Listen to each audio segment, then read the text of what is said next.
아멘. 우리 서로 인사하십시다. 잘 오셨습니다. 감사합니다. 네, 감사합니다. 주님께서 주신 비유의 말씀을 살펴보는데 오늘 16번째로 빚진 자의 비유라는 제목으로 말씀을 또 함께 나누겠습니다. 예수님께서 시몬이라는 바리새인의 초청을 받아서 그 집에 들어가셨습니다. 예수님은 그 어떤 자가 초청한다 할지라도 응하시는 분이십니다. 그가 부자라도, 그가 가난한 자라도, 그가 경건하게 살든지 아니면 그가 죄인으로 그렇게 살든지 간에 누구든지 우리 주님을 초청하면 응하시는 분이십니다. 가난하다고 그만 만나주시는 것도 아니고 부자라고 너는 싫다 하시는 것이 아니라 모두가 똑같은 죄인이기 때문에 죄인을 부르러 오신 우리 주님께서는 그 누구라 할지라도 초청할 때 만나주시는 분이십니다. 세리도 좋고 죄인이라도 좋고 예수님을 비난했던 바리새인이라도 전혀 상관이 없습니다. 따지고 보면 그 위대한 사도 바울도 바리새인이었지 않습니까? 그러니 과거가 문제가 되지 않습니다. 신분도 문제가 되지 않고 그 어떤 죄인이라고 할지라도 예수님을 초청할 수 있습니다. 그렇습니다. 그 누구라도 주님을 초청하며 만나주시고 찾아주십니다. 그렇습니다. 예수님은 그가 누구이든 간에 세리든 바리새인이든 장기든 죄인이든 불문곡직하고 초청하시면 찾아주시고 응답하시는 분이십니다만 다만 예수님을 초청하고도 어떤 태도로 대하느냐 이건 전혀 다른 문제입니다. 예수님이 누구십니까? 그분은 하나님의 아들이십니다. 아니 하나님 자신이십니다. 천지를 창조하시고 우주 만물을 운행하시는 분이시며 인간의 생사화복을 다 주관하시는 분이십니다. 그분이 내 인생의 주인이 되시기만 하면은 내 인생은 달라질 수밖에 없지 않겠습니까? 그분이 우리 가정에 손님으로 계시는 것이 아니라 만일 우리 가정에 와서 우리 가정의 주인이 되어 주신다면 가정이 달라지겠죠. 그분이 내 사업의 사업주가 되어 주시고 내 회사에 정말 사장이 되어 주신다면 달라지지 않겠느냐는 말씀입니다. 요즘 옛날과 달라서 이제 대기업도 각 그 회사에 전문 경영인을 초청해서 회사를 맡깁니다. 그 사람들 봉급을 보니까 입이 딱 벌어질 정도로 많더라고요. 상상을 초월하더라고요. 얼마 전에 보니까 미국의 익스피디아라는 그 회사의 CEO 연봉이요 1119억 원이더라고요. 연봉이. 한국의 CEO들도 평균 연봉이 7억 이상이더라고요. 근데 왜 이렇게 연봉을 많이 줍니까? 한마디로 그래야 회사가 살아나기 때문에 그만큼 죽어도 회사가 이익을 창출하게 되니까 그런 사람들에게 그런 고액의 연봉을 주고 그렇게 모시는 거죠. 하기야 우리 요즘 우리나라에서는 적자를 내놓고도 막 회사를 망하게 해놓고도 성과급 잔치하는 그런 엉터리 CEO들이 많아서 문제이긴 합니다만 그러나 여러분 생각해 보십시오. 정말 하늘과 땅의 권세를 가지신 그 예수님 만유의 주가 되시는 그 예수님을 진정 내 가정의 주인으로 내 회사의 주인으로 모신다면 그 어떤 능력이 있는 사람에 비할 수가 없지 않습니까? 그러니 여러분의 가정과 여러분의 생업터에 예수님을 주인으로 모셔서 인생의 생사화복을 주관하시는 그분을 통해서 기적을 창출해내는 그런 삶을 사시길 주님의 이름으로 축원합니다. 오늘 본문을 보니까 주님께서 한 바리새인의 집에 초청을 받아 들어가셨어요. 근데 예수님이 그 집에 들어가셨던 소식을 들은 한 여자가 그 집을 찾아온 거예요. 이 여자가 예수님의 발치에서 웁니다. 예수님의 발에 눈물이 뚝뚝뚝뚝 떨어집니다. 이 여자가 그 눈물을 또 자기의 머리를 이렇게 풀어서 머리털로 예수님이 발을 씻습니다. 그리고는 주님의 발에 입을 맞추고 옥합을 깨뜨려서 향유를 붓습니다. 발에다가. 그런데 막상 예수님을 초청한 바리새인인 시몬은 영 못마땅했습니다. 그 여자가 세상 사람들이 다 아는 죄인이었기 때문입니다. 그 여자가 실제로 어떤 여자였는지 어떤 죄인인지 확실히는 모르겠습니다만 그냥 죄인이라고 했고 또 시몬이 못마땅했다는 것을 보아서 아주 소문난 천한 여자, 모든 사람이 멸시하고 죄인으로 취급하는 그런 여자였으면 분명합니다. 많은 학자들이 이 여자를 가리켜서 바로 막달라 마리아였다 이렇게 주장하는 사람들이 많습니다만은 어쨌건 그건 확실치 않습니다만 죄인인 것은 틀림없어요. 그런데 이 시몬이 마음으로 생각하기를 만일 저 예수라는 자가 진짜 선지자가 맞느냐, 만일 선지자라면 자기를 지금 만지고 있는 그 여자가 누구인 줄 알 텐데 그것도 모르고 가만히 놔두는 거 보니까 이게 선지자가 맞나, 선지자 아닌 것 같은데 이런 생각을 하고 있었다 이겁니다. 자 보십시오. 막상 이 시몬이 예수님을 초청했지만 구주 예수님으로 모신 게 아니에요. 하나님의 아들로 믿은 것도 아니고 심지어 선지자로도 확실하게 인정하고 초청했던 게 아니라는 거예요. 그 당시에 대중에게 인기 있는 한 사람을 집에 초청했다는 거 어떤 사람인가 한번 만나나 보자 이 정도였겠죠. 오늘날도 예수님을 이렇게 초청하고 이렇게 생각하고 교회에 다녀도 그저 마음의 평정을 위해서 심리적 위안을 삼기 위한 방편으로 교회에 다니는 사람들도 있다라는 것입니다. 그가 몇 년을 다녔건 간에 인간을 지으신 창조주이시기에 우리의 중심을 다 하시고 우리의 생각까지도 아시는 그 주님께서 이 시몬의 생각을 모르시겠습니까? 오늘날 교회 안에 많은 사람들이 모여서 예배를 드리고 있지만 하나님은 인생을 감찰하시는 분이기 때문에 각자의 심령 속에 어떤 자세로 나와 있는지, 정말 하나님을 예배드리기 위해서 나와 있는지, 아니면 종교적인 그런 어떤 형식적으로 나와 있는 것인지 다 아시죠. 무슨 생각을 하고 있는지, 딴 생각하고 있는 것인지 다 아십니다. 그 시몬의 생각을 모르실 리가 없다는 거예요. 그래서 주님께서 그 시몬에게 한 비유를 들어서 말씀을 하시는 겁니다. 오늘 그 비유의 말씀. 시몬아, 빚 주는 사람에게 빚을 진 두 사람이 있는데 한 사람은 500데나리온을 빚졌고 또 한 사람은 50데나리온을 빚졌는데 둘 다 갚을 능력이 없었다. 그래서 이 빚을 준 사람이 그냥 모두 탕감을 해줘버렸다. 둘 다 탕감을 해줘버렸다. 그렇다면 이 두 사람 중에서 누가 빚을 탕감해 준 사람을 더 사랑하겠느냐? 이렇게 물으십니다. 당연히 시몬이 이렇게 대답합니다. 그거야 많이 탕감받은 사람이 더 사랑하겠죠. 주님이 말씀하십니다. 그래. 근데 너는 내가 네 집에 들어올 때 발 씻을 물도 주지 않았고 저 여자는 눈물로 내 발을 적시고 그 머리털로 씻었다.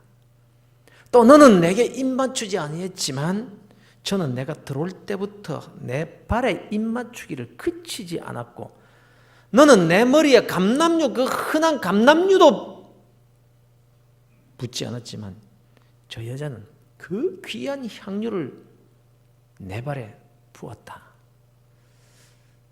누가 나를 더 사랑하겠느냐 이 말이죠. 네가 나를 더 사랑하느냐, 저 여자가 나를 더 사랑하느냐. 그러시면서 하나님 말씀이 이 여자가 이렇게 한 것은 나를 사랑하기 때문이다. 쉽게 말하면 나를 너보다 더 사랑하기 때문에 이렇게 하시면서 아주 중요한 말씀을 하십니다. 사함을, 그러니까 탕감을 받은 일이 적은 자는 적게 살아가느니라. 이제 여기서 한번 생각해 보십시다. 누가 주님을 더 사랑하게 되느냐? 누가 더 주님을 사랑할 수 있느냐? 이 문제입니다. 많이 탕감받은 사람이 주님을 더 사랑하는 겁니다. 여기에서 빚이란 죄를 상징하고 있습니다. 죄를 많이 탕감받은 사람은 주님을 많이 사랑하게 될 것이요, 적게 탕감을 받은 사람은 적게 사랑할 것이라, 이런 말씀이 될 것입니다. 그렇다면 여러 말할 것 없이 우리가 이 땅에 사는 동안 정말 복된 삶을 살 수 있는 방법이 뭡니까? 하나님께 사랑받고 하나님이 주시는 복을 받는 겁니다. 나를 사랑하는 자들이 나의 사랑을 입으며 나를 간절히 찾는 자가 나를 만날 것이니라. 부귀가 내게 있고 장구한 재물과 공의도 그러하니라. 이는 나를 사랑하는 자가 재물을 얻어서 그 곳간에 채우게 하려 하심이라. 나를 사랑하는 자는 내 아버지께 사랑을 받을 것이요 나도 그를 사랑하여 그에게 나를 나타내리라. 그러니까 뭐 두말할 필요는, 하나님을 사랑하고 주님을 사랑하는 자가 이 땅에서도 하나님께서 약속하신 온갖 부귀 영화를 누릴 수 있다, 그 말 아닙니까? 뭐 둘러서 말할 게 없잖아요. 우리가 이 땅에서 잘 되기 위해서는 하나님을 사랑하고 주님을 사랑하는 그 길이잖아요. 그러니까 우리가 복복하지만 이 축복에 관한 것은요, 주님을 얼마나 사랑할 수 있느냐, 이 싸움인 거예요. 내가 얼마나 순종을 많이 할 것인가, 내가 어떻게 신앙생활 잘해서 하나님의 축복을 받아낼 것인가. 뭘 하세요? 무엇을 하든지 간에 그것이 하나님을 사랑하는 일이 되어야 된다. 이 싸움에 신앙생활에서는 누가 하나님을 더 사랑하느냐. 그래서 하나님을 사랑하고 볼 일인 것입니다. 주님을 사랑할 수만 있다면 복 달라 말라 할 것이 없는 겁니다. 천지의 주인이신 주님과 사랑의 관계에 있는 그런 사람이 마땅해 무슨 더 설명이 필요 있겠습니까? 우리가 믿는 하나님은요, 창조주시죠. 창조주. 하나님은 없는 것을 있게 만드시고 안 되는 것을 되게 하시는 분이십니다. 없는 것을 만들어서라도 주시고 안 되는 일을 되게도 하시고 의로운 재물을 우리에게 주시는 분이라고 말씀을 하고 있습니다. 누구에게? 하나님을 사랑하는 자에게. 그래서 내가 하나님을 사랑하는 삶을 사느냐, 그렇게 살지 못하느냐, 이게 문제죠. 이 말씀을 제가 준비하면서도 정말 내가 하나님을 사랑하고 있는가? 너 한평생 목회한다고 뭐 그랬지만 정말 주님 사랑하는 마음으로 네가 했냐? 이거 우리가 살펴봐야 되지 않겠어요?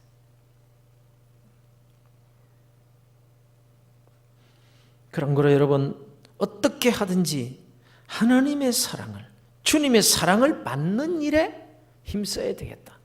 그런데 하나님의 사랑과 주님의 사랑을 받는 비결이 뭐냐? 그거는 우리가 주님을 사랑하면 이거란 말입니다. 그러니 어찌하든지 주님 사랑하는 삶을 사셔서 주님의 사랑을 받는 그런 그리스도인들이 되시기를 주 예수 그리스도 이름으로 축원합니다. 그런데 이게 잘 안 되잖아요. 이게 잘 안 되잖아요. 입으로는 주님을 사랑합니다. 주님 사랑합니다. 이렇게 할 수는 있겠지만요, 정말 주님을 사랑하는 삶을 살기는 힘들다 이거예요. 주님을 사랑하는 삶을 실제로 사랑해요. 여러분 스스로 한번 생각해 보십시오. 여러분 주님을 사랑하십니까? 대답이 영 시원찮네요. 주님을 사랑하십니까? 예, 사랑하시지요. 그러나 내가 주님을 사랑하는 그 정도가 얼마나 되는지 딱 비교를 해보면 그 사랑의 정도가 금방 드러납니다. 여러분이 여러분의 자식을 사랑하는 그 사랑과 주님을 사랑하는 그 사랑과 비교를 해보면 어느 정도? 여러분의 가정을 사랑하는 것과 주님의 몸된 교회를 사랑하는 그 사랑을 비교하면 어느 정도? 구태여 주님을 내 자식보다 더 사랑합니다. 교회를 내 가정보다 더 사랑합니다. 이러지 마십시다. 이럴 정도 이렇게 비교하지 말고 그냥 비슷하기라도 한가 이렇게 생각해 보시면 주님의 사랑의 정도는 금방 나타납니다. 제가 치사한 예를 들까요? 여러분의 자식 용돈 주는 것하고 주일날 헌금하는 것하고 비교를 하면 주님을 거짓 취급하는 건 아닌가? 좀 심합니까?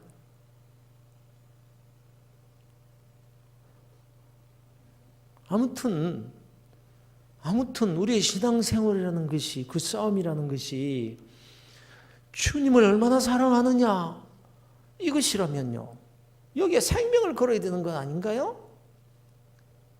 그러면서 여러분 신앙생활 잘한다 뭐 자랑하는 것 같이 큰 소리 치고 별로 중요하지는 않은 일에 그냥 열심을 그냥 내고 열을 내고, 혹시 그런 건 아닌가? 우리 자신을 한번 생각을 해보셔야 되겠다 이 말씀입니다. 본문에 나온 이 여인은 예수님의 발을 눈물로 적시고 머리털로 씻고, 머리도 아닌 예수님의 발에다가 그 귀한 향유를 다 갖다 부었어요.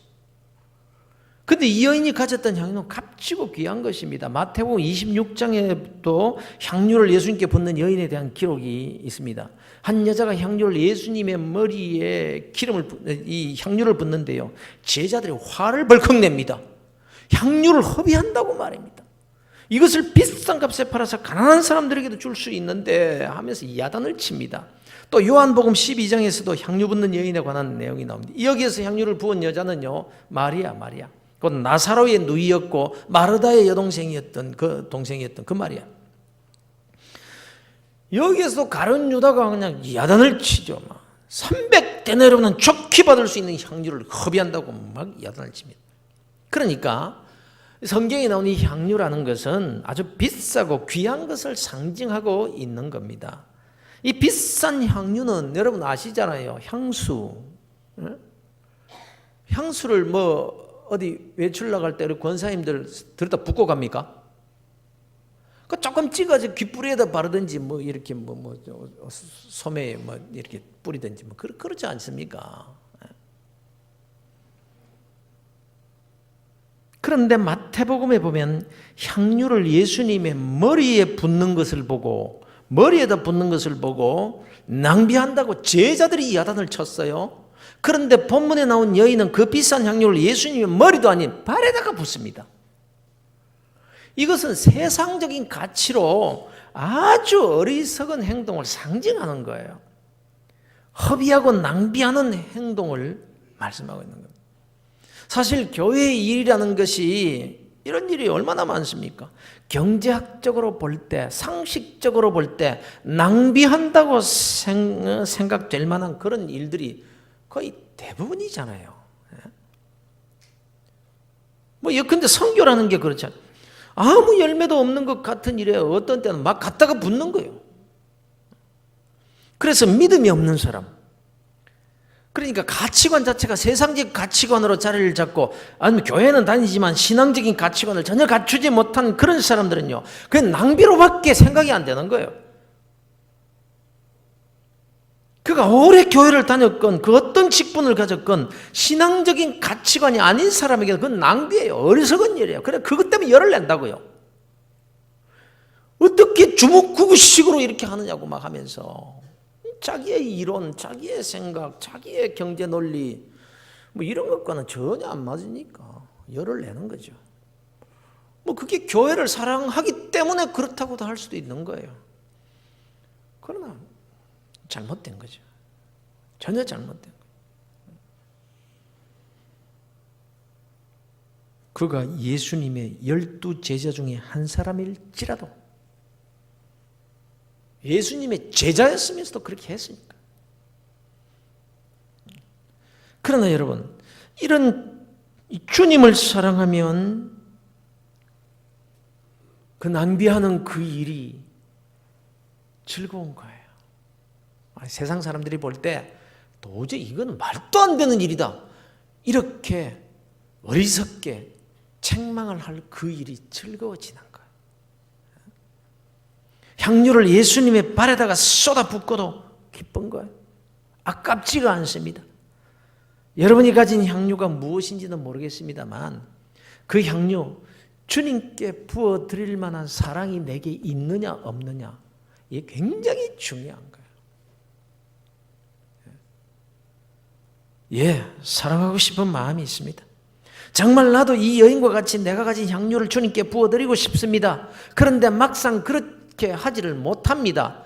주님의 발에 붓고도 아깝지 않은 그 주님을 향한 사랑이 내게 없기 때문이에요. 아니, 그럴 만한 믿음이 없는 겁니다. 믿음이 뭡니까? 믿음이 믿습니다, 뭐 이게 믿음입니까? 오늘 본문 50절에 보면 주님께서 이 여인을 보고 내 믿음이 너를 구원하였으니 평안히 가라, 이런 말씀을 해요. 이 여자의 주님에 대한 사랑을 가리켜서 믿음이라 이렇게 말씀하고 있어요. 그러니까 내가 정말 주님을 사랑하는 그런 마음이 없다면 내가 가진 믿음 다시 한번 생각해 봐야 되지 않겠느냐, 이 말씀. 그런 거로 믿는 자에게는 능치 못할 일이 없느니라, 이 말을 바꾸어서 말한다면 예수님을 사랑하는 사람에게는 불가능한 일이 없다. 그러나 네가 믿는다고 말은 하면서 나를 사랑하지 않는다면 네 능력이라는 것이 무엇이겠느냐. 그러므로 어찌하든지 주님을 사랑하는 성도들이 되자라는 것입니다. 여러분이 주님 사랑하는 성도들 되시기를 주의 이름으로 축원합니다. 그렇다면 어떻게 하든지 주님을 사랑하는 삶을 살기는 살아야 되겠는데 어떻게 주님을 사랑하는 삶을 살 수 있겠느냐, 이거죠. 주님께서 직접 가르쳐 주십니다. 탕감을 많이 받은 자가 많이 사랑하게 되느니라, 이겁니다. 어떻게 주님을 사랑할까? 주님을 사랑해야 되겠는데 이것이 이제 신앙생활의 모두라고 생각한다면, 내가 축복을 받을 수 있는 길이 바로 여기에 있다고 생각한다면 어떻게든 주님을 사랑해야 되겠는데 어떻게 주님 사랑하고 싶어요. 주님께 나도 향유 부어드리고 싶어요. 그런데 그런 믿음이 안 나오는데 어떡하라고. 사랑하는 성도 여러분, 죄 사함을 많이 받은 자가 주님을 더 많이 사랑할 수 있다. 탕감을 받은 자가 더 주님을 사랑할 수 있다, 이 말이에요. 그렇다면 누가 탕감을 많이 받은 사람입니까? 예수님을 이렇게도 사랑했던 이 여자가 막달라 마리아였을 거라고 하는 주장이 아까 있다고 했어요. 만일 막달라 마리아였다면 이 막달라 마리아는 창녀였을 겁니다. 창녀라는 말도 있고 또 7 귀신 들린 그런 여자로 알려진 사람입니다. 어떻든 이런 기막힌 찌꺼기 같은 인생이요, 모든 사람들에게 손가락질 당하는 그런 죄인임이 틀림없습니다. 그런 게 이런 자리에 있던 자가 하나님의 아들 예수님, 그 예수님께서 용서해 주시니까 너무너무 좋아서 너무너무 기뻐서 그 은혜 감사해서 주님을 사랑했다, 이 말입니다. 그러니까 많이 탕감을 받은 사람이 많이 사랑한다고 하신 말씀은 이게 도대체 뭐냐, 이런 여인을 두고 하는 말씀일까? 여러분 기억하십시오. 그러나 많이 탕감을 받은 사람이 많이 사랑한다라고 하신 이 말씀은 죄의 크기가 아니라 자신의 죄에 대한 깨달음을 말하는 거예요. 여러분, 인간의 죄는 하나님 앞에서요, 그야말로 도토리 기적입니다. 하나님 앞에서 크고 작은 죄가 없어요. 모든 죄는 똑같은 죄예요. 주님은 큰 죄를 지은 자든지 조그마한 죄를 지었든지 주님 앞에서 똑같아요. 모두가 다 흉악한 죄인들이요, 그 죄가 어떤 죄이든 간에 이유 없이 영원한 지옥불에 떨어져서 영원토록 고통받아야 될 동일한 죄인 거예요. 그래서 주님을 사랑할 수 있는 비결이 자신의 죄에 대해서 가슴을 치는 자각이 있어야, 죄에 대해서 아파하는 그 자세가 있어야, 그래야 주님을 사랑할 수 있다, 이거예요. 우리가 신앙생활을 한다고 하지만 제대로 못하잖아요. 하나님은 이러나 저러나 용서해 주십니다. 주님의 보혈의 피의 은혜로 100번 1000번이라도 용서해 주십니다. 예수를 믿을 때는 과거의 죄나 현재의 죄나 앞으로 미래에 지을 죄까지 주님께서는 다 용서해 주셨어요. 안 그런가요? 주님께서 십자가에 지실 때 내가 어디에 있었는데? 태어나지도 않았어요. 그런데 앞으로 내가 태어나서 2000년 후에 내가 이 땅에 태어나서 지을 그 모든 죄까지 이미 2000년 전에 우리 주님께서는 다 용서하시고 십자가에서 죽으셨다고요. 그래서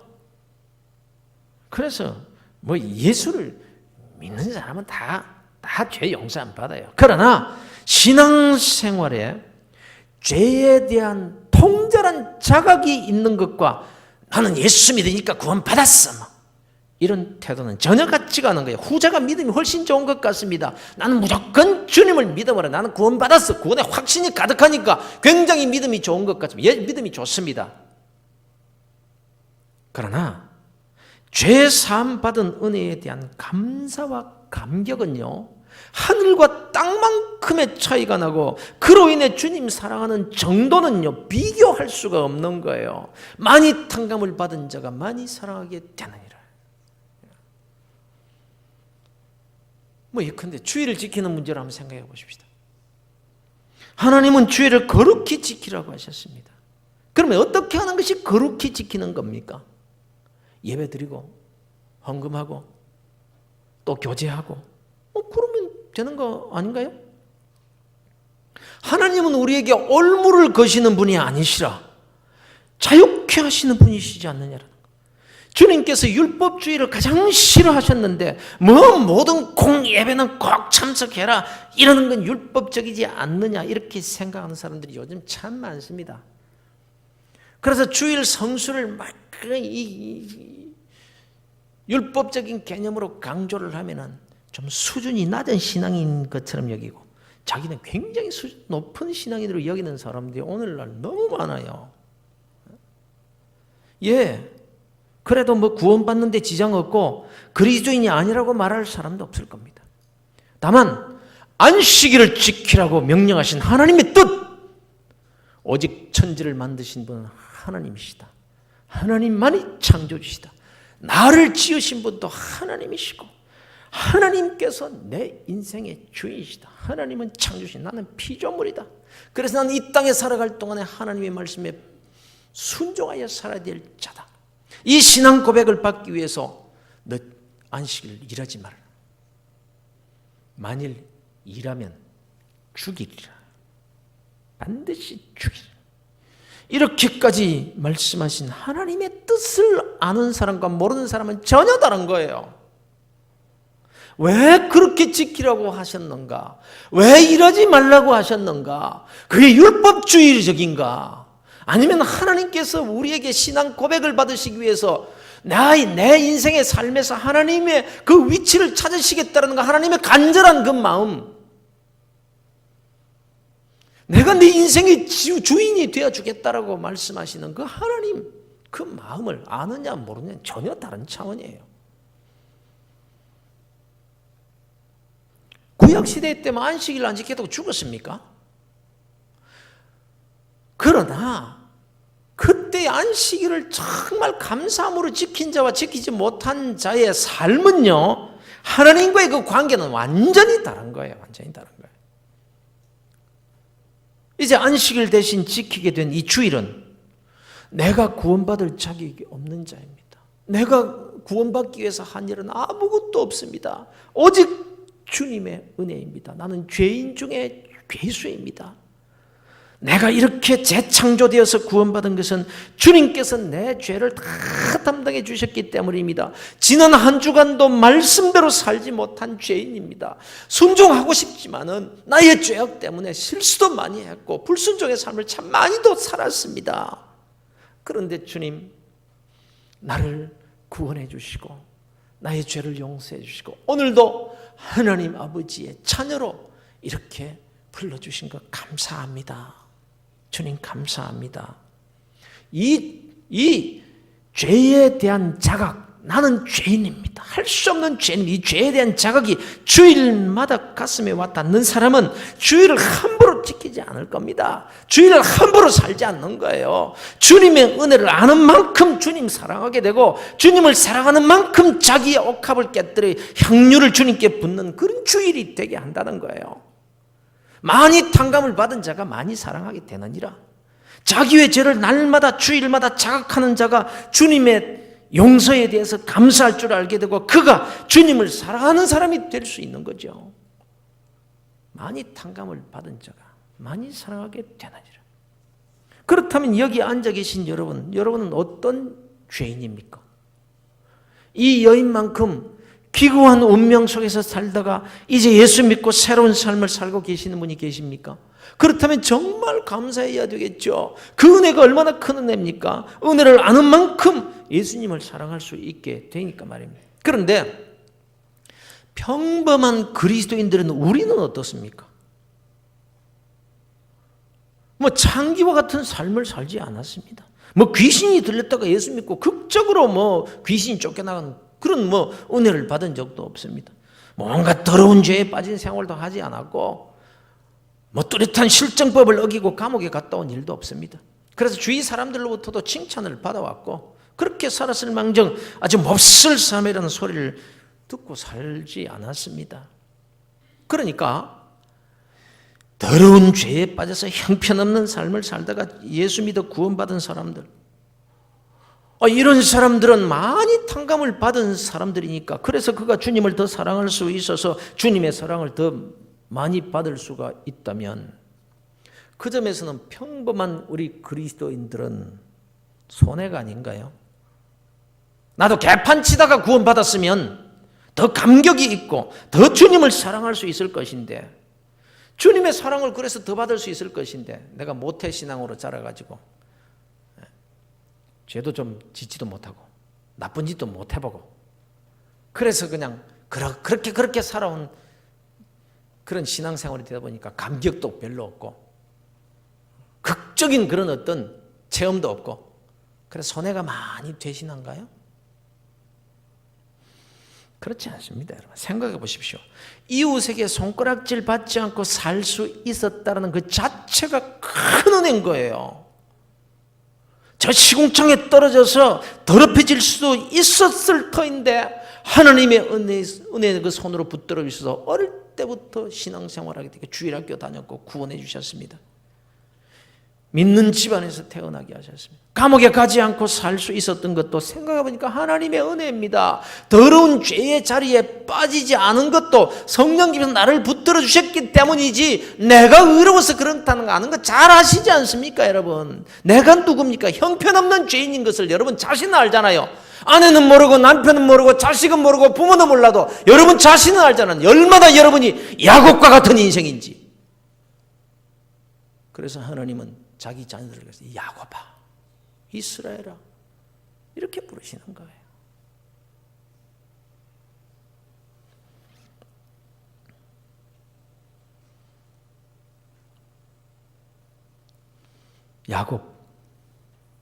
야곱이 어떤 점이에요? 이기주의자예요. 불효자예요.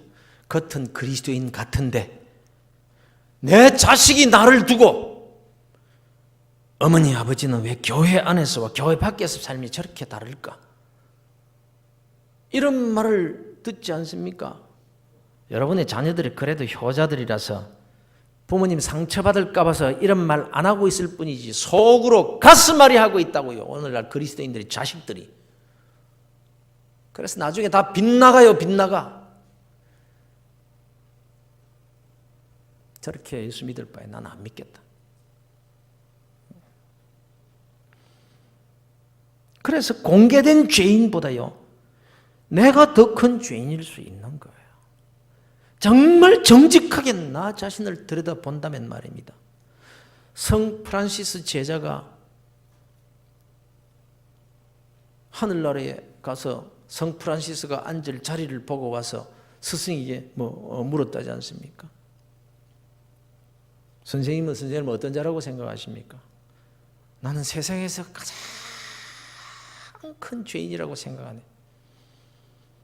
그건 선생님의 겸손을 가장한 교만입니다. 선생님이 저 흉악한 죄를 죄인들과 같은 그런 죄를 지은 적도 없고 나쁜 짓 한 일도 없는데 선생님이 가장 큰 죄인이라고 하시면 그건 겸손이 아니라 교만입니다.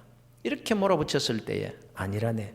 만일 주님께서 내게 베푸신 그 은혜를 저 죄인이라고 하는 자들 저들에게 베푸셨으면 그들이 나보다 훨씬 의로운 삶을 살았을 것이고, 주님께서 만일 내게 베푸신 그 은혜를 내게 베푸지 않았다면 나는 저 죄인들보다 훨씬 더 흉악한 죄인으로 그렇게 떨어졌을 것이네.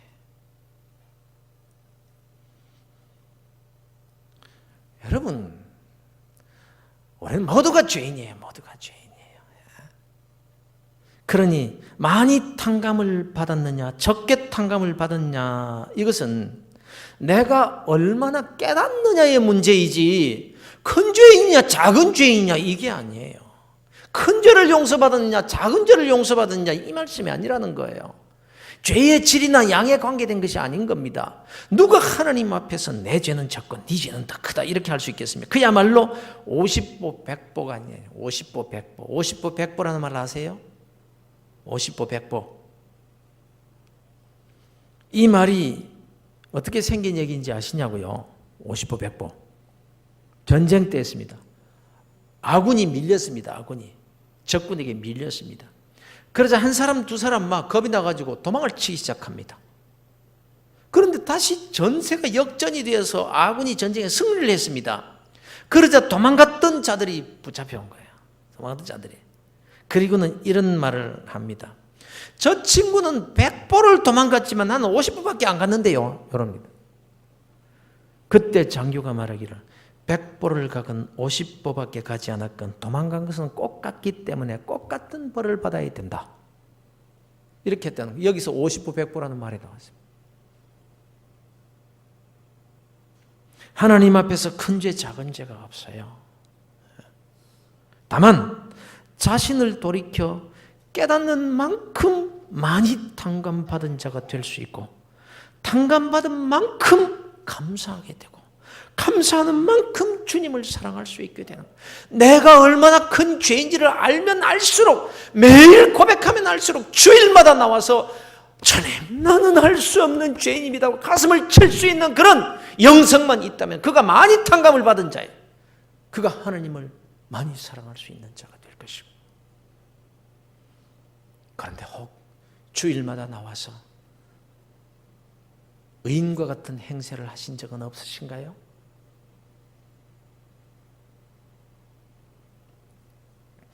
사랑하는 성도 여러분, 따지고 보면요, 나 자신만큼 많이 탕감받은 자가 없다는 것을 알게 됩니다. 여러분 기억하셔야 됩니다. 세상에 모래같이 많고 하늘에 별것같이 많고 많은 사람과 왜 하필이면 나를 택하셔서 하나님의 자녀 삼아주셨을까요? 나 같은 죄인을 말입니다. 불신자들 가운데서는 나보다 도덕적으로 윤리적으로 깨끗하고 얼마나 사람다운 사람이 많은데요.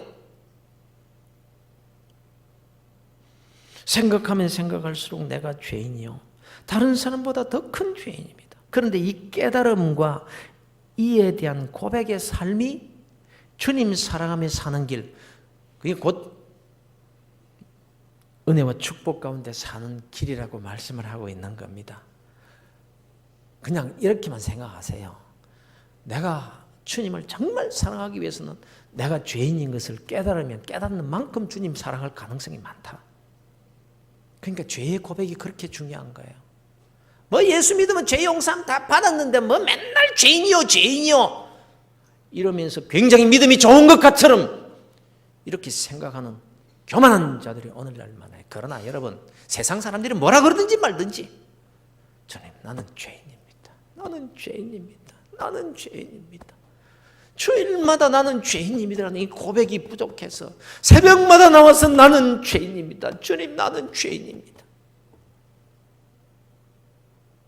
이것이 우리에게 필요한 거예요. 여러분. 사랑하는 성도 여러분, 아무쪼록 주님을 많이 사랑하는 성도들이 되시기를 주의 이름으로 축원합니다. 여러분에게 문제가 있습니까? 그 문제 해결에만 매달리지 마시고요. 주님이 사랑하는 삶을 살기 위해서 애를 쓰시면 되는 거예요. 주님이 사랑하는 삶을 살기 위해 애를 쓰는 것은 내가 죄인이라는 것을 뼈저리게 깨달으면 되는 거예요. 그러면 의인이 노는 자리에 가지 마세요.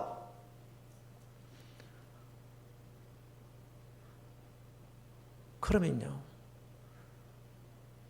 탕감 많이 받은 자의 고백을 할 수가 없어요.